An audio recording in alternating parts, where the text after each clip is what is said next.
اسے دعوت الحق کے اجتماع میں شرکت کی توفیق عطا فرمائے۔ اللہ تعالی ہم سب لوگوں کی اس حاضری کو قبول فرمائے۔ آج کی اس مجلس میں مجھ جیسا ناکارہ طالب علم جو علمی عملی ہر اعتبار سے بالکل کوتاہ، بالکل حقیر ہے، آپ جیسے حضرات اساتذہ کرام کے سامنے کچھ کہنا مجھ جیسے کم ہمت طالب العلم کے لیے بہت مشکل کام ہے۔ اس مجلس میں ہمارے وہ اساتذہ بھی موجود ہیں جنہوں نے ہم کو انگلی پکڑ کر چلنا سکھایا، جنہوں نے ہم کو سیدھا راستہ دکھلایا۔ ایسے عظیم اساتذہ کی موجودگی میں کچھ کہنا بہت مشکل کام ہے۔ بہرحال حضرت نائب صاحب دامت برکاتہم کا حکم ہوا ہے، ان کی حکم کی تعمیل میں بیٹھ گیا ہوں اور اپنے اساتذہ اور بڑوں سے جو کچھ پڑھا ہے، سنا ہے، اسی کا تکرار کر لوں گا تاکہ سبق ازبر یاد ہو جائے اور اس پر ہم سب لوگوں کو عمل کرنے کی توفیق ہو جائے۔ میں نے قرآن مجید کی ایک آیت تلاوت کی ہے۔ مختصر سے وقت میں دو باتوں کی طرف اس آیت کے ذیل میں توجہ دلانا چاہتا ہوں۔ یہاں پر حضرات علماء کرام بھی موجود ہیں، مفتیان کرام بھی ہیں، حفاظ کرام بھی ہیں۔ سب کے سب لوگ حضرات انبیاء کرام کے وارث ہیں، اور جب ہم حضرات انبیاء کرام کے وارث ہیں اور کار نبوت کا کام ہم اور آپ انجام دے رہے ہیں، تو ہم سب لوگوں کے لیے ضروری یہ ہے کہ کار نبوت کے کام انجام دینے کے ساتھ ساتھ میں کار نبوت کا جو رنگ ہے وہ ہماری زندگی کے اوپر چڑھنا چاہیے۔ ہم اپنی زندگی کو کار نبوت کے کام کے رنگ میں رنگنا چاہیے۔ ہم سب لوگوں کو اس بات کی فکر اور کوشش کرنی چاہیے۔ بس مختصر سے وقت میں کار نبوت کے بہت سارے کام ہیں، صرف دو باتوں کی طرف توجہ دلانا چاہتا ہوں۔ اللہ تبارک و تعالی نے قرآن کریم میں حضرات انبیاء کرام کے زندگی کے حالات اور حضرات انبیاء کرام کے کارنامے اور جو کچھ بھی انہوں نے کیا ہے، اللہ تبارک و تعالی نے قرآن کریم میں کھول کھول کر بہت واضح کے ساتھ نے امت کے سامنے پیش کیا ہے۔ کار نبوت کے بہت سارے کام ہیں اور ان میں دو چیزیں بنیادی طور پر بہت اہم اور ضروری ہیں ہم سب لوگوں کے لیے۔ ایک تو فرمایا انی لکم رسول امین، میں تمہاری طرف رسول بنا کر بھیجا گیا ہوں اور میں امانت دار ہوں۔ دوسری جگہ فرمایا ما اسألکم علیہ من اجر، میں تم سے کوئی اجرت کا مطالبہ نہیں کر رہا ہوں۔ تو جو لوگ کار نبوت کا کام انجام دے رہے ہیں، چاہے وہ علماء کرام ہو، حفاظ کرام ہو، مفتیان عظام ہو، تو ان کے اندر بھی بنیادی طور پر دو چیزوں کا ہونا ضروری ہے۔ ایک تو امانت کا ہونا، دوسرے اخلاص اور للہیت کا ہونا۔ یہ کار نبوت کے کام کرنے والوں کے لیے بنیادی طور پر دو چیزوں کا ہونا ان کے اندر بہت ضروری ہے، ایک امانت اور دوسرے اخلاص اور للہیت، جس کو ہم اور آپ اپنی زبان میں کہہ لیں تقویٰ۔ یہ دو چیزیں بنیادی طور پر سب لوگوں کے اندر ہونا ضروری ہے، اور انہی دو باتوں کی طرف مختصر سے وقت میں توجہ دلاؤں گا۔ امانت کا مفہوم بہت عام وسیع ہے۔ ہم سب لوگ یہاں پر جو جمع ہیں، پڑھنے پڑھانے کا کام ہم سب لوگوں کے ذمے ہے۔ مدرسے کی ذمہ داری ہم لوگوں کے سپرد ہے۔ تو مدرسہ یہ بھی ایک امانت ہے، مدرسے کے جو طلبہ ہیں یہ بھی امانت ہے، مدرسہ کا جو اوقات ہے وہ بھی ہمارے پاس امانت ہے، مدرسے کی اور بھی جو چیزیں ہیں وہ ساری کی چیزیں ہمارے پاس امانت ہیں۔ انی لکم رسول امین فاتقوا اللہ واطیعون، اللہ کا تقوی اختیار کرو، اللہ تبارک و تعالیٰ سے ڈرو۔ قرآن کہہ رہا ہے صاف صاف لفظوں کے اندر۔ تو جتنے بھی لوگ کار نبوت کا کام انجام دے رہے ہیں تو ان کے لیے بنیادی طور پر، اصولی طور پر دو چیزوں کو ہونا ان کی زندگی کے اندر بہت ضروری ہے۔ ایک تو امانت کا ہونا، دوسرے تقوی کا ہونا۔ جتنا ہمارے اندر تقوی ہوگا، جتنی للہیت ہوگی، جتنی خدا ترسی ہوگی، اتنا ہی ہم مدرسے کی جو ہمیں اور آپ کو ذمہ داریاں ملی ہوئی ہیں اس ذمہ داریوں کے ادا کرنے کی ہم فکر اور کوشش کریں گے۔ یہ طلبہ جو ہمارے پاس امانت ہیں، مدرسے کے اندر جب طلبہ کے والدین طلبہ کو پڑھانے کے لیے بھیجتے ہیں تو ان کی بہت ساری خواہشات ہوتی ہیں، ان کی بہت ساری تمنائیں ہوتی ہیں، بہت ساری آرزوئیں ہوتی ہیں۔ وہ تمنائیں، آرزوئیں، خواہشات کو پورا کرنے کے لیے طلبہ کو ہمارے اور آپ کے سپرد کرتے ہیں، ہمارے مدرسے کے اندر بھیجتے ہیں۔ تو بنیادی طور پر طلبہ کی جو ہمارے پاس امانت ہے، اس امانت کی ذمہ داریوں میں سے سب سے پہلی ذمہ داری یہ ہے کہ جو طلبہ ہیں ان کی ہم تعلیم و تربیت کی فکر کریں۔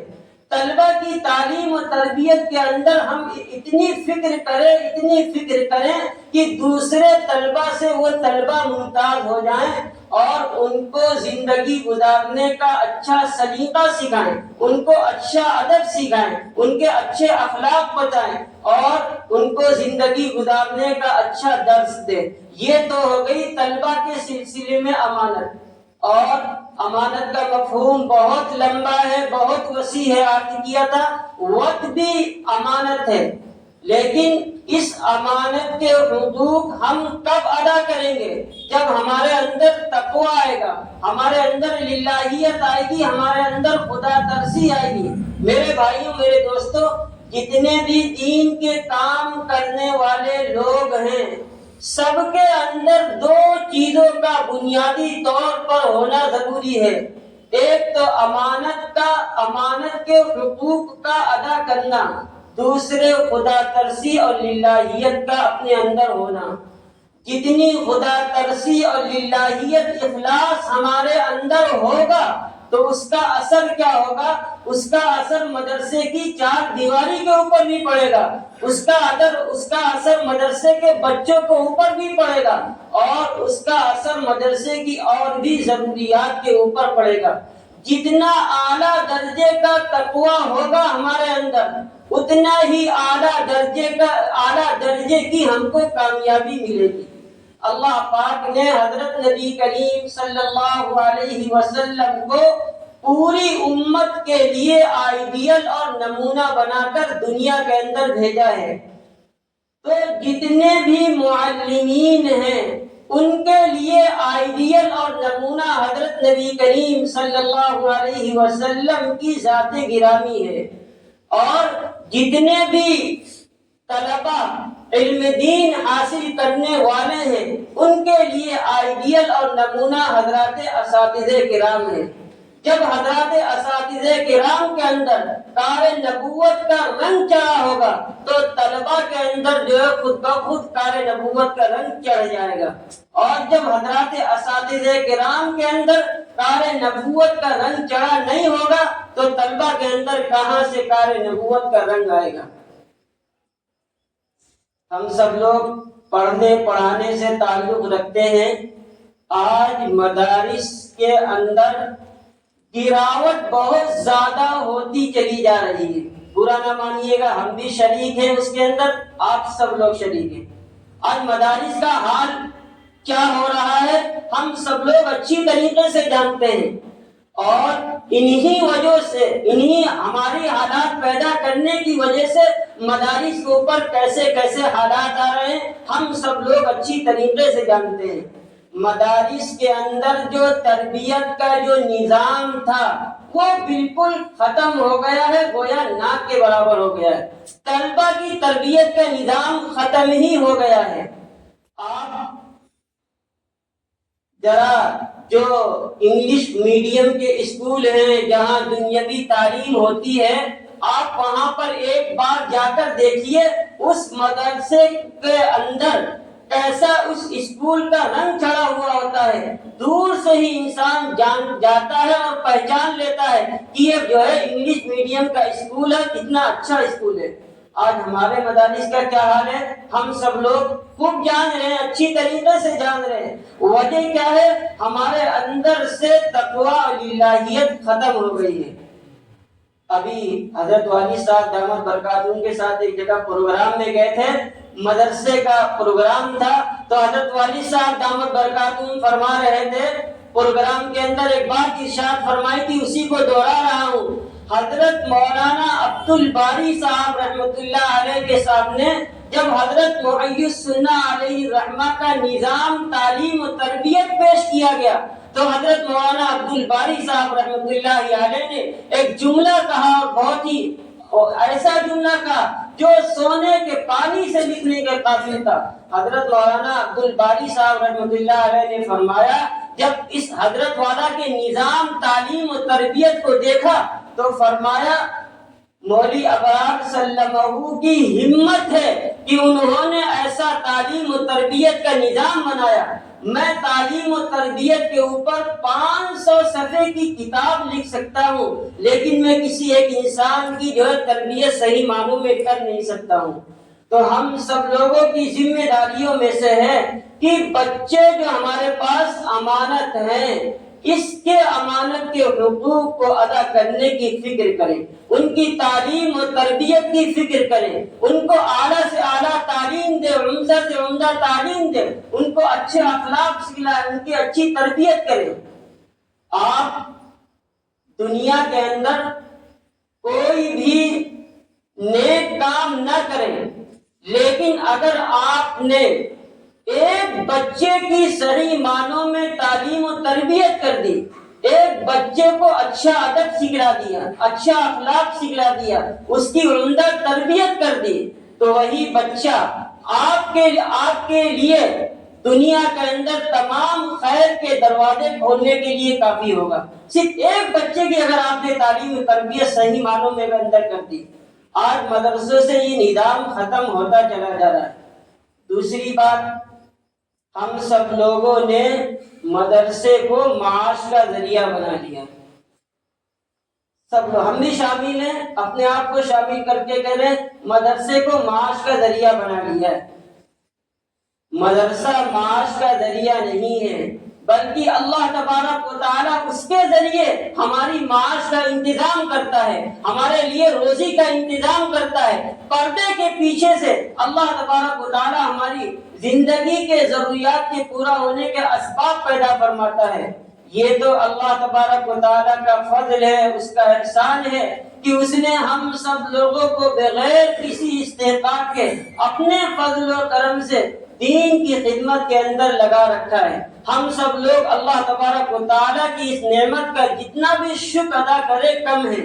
میرے بھائیوں، میرے دوستوں، اگر ہم نے ایک بچے کی اچھی تعلیم و تربیت کر دی تو وہ بچہ کل کو جب مدرسے سے فارغ ہوگا تو مدرسے کی نمائندگی نہیں کرے گا، بلکہ وہ محمد رسول اللہ صلی اللہ علیہ وسلم کی کار نبوت کی نمائندگی کرے گا۔ آج ہم اور آپ جب مدرسے سے نکلتے ہیں، ذرا ہم سوچیں کہ ہماری نیت کیا ہوتی ہے جب مدرسے جاتے ہیں۔ نیت یہی ہوتی ہے کہ اتنی دیر ڈیوٹی کر لیں گے، اتنا وقت گزار دیں گے، ہمارے لیے اتنے دن کی جو ہے معاش کا انتظام ہو جائے گا۔ حقیقت یہ ہے کہ ہم اور آپ آج ہی سے ارادہ کریں، اس مجلس سے ارادہ کر کے اٹھیں، جب ہم گھر سے پڑھانے کے لیے مدرسے جائیں گے تو ہماری نیت یہ ہو ہم کار نبوت کو انجام دینے کے لیے جا رہے ہیں۔ یہ جو کار نبوت کا کام ہم سے اور آپ سے لیا جا رہا ہے، یہ اللہ تبارک و تعالیٰ کی بہت بڑی نعمت ہے۔ وقت ہو چکا ہے، 15 منٹ کی نیت کی تھی، صرف ایک بات کی طرف توجہ دلائی ہے کہ جو لوگ بھی کار نبوت کا کام انجام دے رہے ہیں ان کے ذمے بنیادی طور پر دو چیزوں کا ہونا ان کے اندر ضروری ہے، ایک تو امانت، دوسرے اخلاص و للہیت، جس کو ہم اور آپ تقویٰ کہتے ہیں۔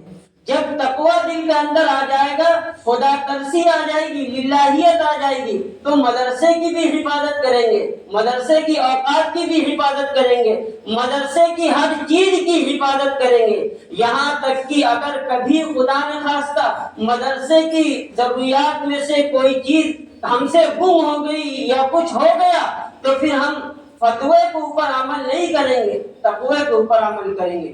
بس ایک واقعہ سنا کے اپنی بات کو ختم کر رہا ہوں کہ جب تقوی انسان کے دل کے اندر پیدا ہو جاتا ہے، خدا ترسی پیدا، للہیت آ جاتی ہے، انسان جب دین کا کام کرتا ہے اور اس نیت سے کرتا ہے، استحضار سے کرتا ہے کہ اللہ تبارک و تعالیٰ دیکھ رہا ہے، اس کو راضی کرنے کے لیے کرتا ہے اور تقوی آ جاتا ہے، پھر انسان دنیا کے اندر فتوے کے اوپر عمل نہیں کرتا ہے بلکہ تقوی کے اوپر عمل کرتا ہے۔ کب کرے گا؟ جب تقوی کے اعلیٰ مقام کے اوپر فائز ہوگا۔ ہمارے بزرگوں میں سے بزرگ گزرے ہیں حضرت مولانا منیر احمد صاحب نانوتوی رحمۃ اللہ علیہ، قطب عالم حضرت مولانا رشید احمد صاحب گنگوہی رحمۃ اللہ علیہ کا زمانہ ہے، حضرت دارالعلوم کے سرپرست تھے۔ حضرت مولانا منیر احمد صاحب رحمۃ اللہ علیہ سالانہ رویداد چھپوانے کے لیے دیوبند سے دہلی کا سفر کر رہے ہیں اور حضرت کے پاس 100 روپے تھے، اس زمانے کے 100 روپے آج کے لاکھوں روپے ہوں گے۔ تو حضرت بس سے سفر کر رہے تھے اور پرس جیب سے حضرت کے پیسے کسی نے نکال لیے۔ جب حضرت دہلی پہنچے، پریس میں رویداد دینے کے لیے پیسے دینے کا نمبر آیا، حضرت نے جیب میں ہاتھ ڈالا تو پیسے ہی نہیں ہیں۔ اب حضرت کو بہت افسوس ہوا کہ دارالعلوم کے امانت تھی، میرے پاس 100 روپے تھے، نکل گئے، اب کیا کریں؟ تو حضرت نے فتوے کے اوپر عمل نہیں کیا کہ دارالعلوم دیوبند کے دارالفتہ کو لکھا کہ ہم رویداد چھپوانے جا رہے تھے، پیسے رکھے ہوئے تھے، ضائع ہو گئے ہیں، بلکہ یہاں پر جو اہل علم حضرات موجود ہیں، مسئلہ جاننے والے، ان کے علم میں بھی ہوگا، اگر مدرسے کی امانت کی ضائع ہو گئی تو ضامن کے اوپر اس کا ضمان لازم نہیں ہے۔ حضرت مولانا منیر احمد صاحب رحمۃ اللہ علیہ نے دہلی سے دیوبند نہیں آئے بلکہ نانوتا گئے۔ حضرت کے پاس ایک زمین پڑی ہوئی تھی، حضرت نے اس کو فروخت کیا، فروخت کرنے کے بعد دارالعلوم آئے، اتنا پیسہ حضرت نے دارالعلوم کے خزانے میں جمع کر دیا۔ بات آ گئی، ختم ہو گئی۔ جب کئی مہینے گزر گئے تو جو شورا کے حضرات تھے ان کے علم میں یہ بات آئی کہ حضرت مولانا منیر احمد صاحب کے ساتھ میں ایسا معاملہ ہوا، انہوں نے دارالفتہ سے فتویٰ بھی نہیں پوچھا بلکہ وہ نانوتا گئے، اپنی زمین کو فروخت کیا، فروخت کرنے کے بعد دارالعلوم میں آ کے اس کے 100 روپے انہوں نے جمع کر دیے۔